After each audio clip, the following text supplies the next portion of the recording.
আমরা ওয়াজ নসিহত বা ভালো কথা শুনলেই এটাকে ধরে নিই যে এটা ওর জন্য ওর জন্য, মানে প্রত্যেকটা ওয়াজই যে আমার জন্য হইতে পারে, প্রত্যেকটা নসিহতের যে প্রাইম অডিয়েন্স আমি হইতে পারি, এইটা আমাদের মাথায় কেন যেন আসে না। আমরা কোনো ভালো নসিহত শুনলে আমরা ভাবি এটা আসলে সমাজে দরকার, ওর দরকার, আমার ভাইয়ের দরকার, কিন্তু এটা যে আমার দরকার, প্রতিটা নাসিহাতের প্রথম অডিয়েন্স হওয়া দরকার কে?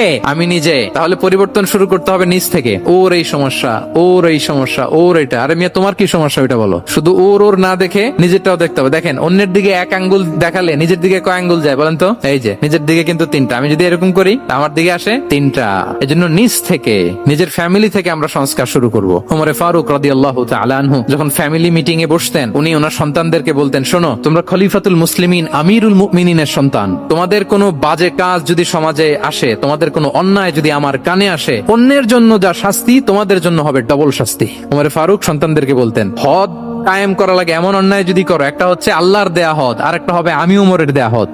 আমার মতো খলিফাতুল মুসলিমিনের সন্তান হয়ে পাপ তুমি কেন করলে? আমাদের তো ওই মেয়েটার সমস্যা, ওনার ছেলের সমস্যা, এগুলো আমার ছেলের যে কি অবস্থা, আমার পরিবারের যে কি হালাত, আমার স্ত্রীর যে কি দশা, ওইটা নিয়ে আমরা ভ্রুক্ষেপ করি না বা চিন্তা করি না। তাহলে সম্মানিত সুধী মণ্ডলী, আমরা পরিবর্তন শুরু করবো কোত্থেকে? অন্যের বাড়িঘর থেকে নাকি? হ্যাঁ, কোত্থেকে? নিজ থেকে। আল্লাহ তাআলা আমাদেরকে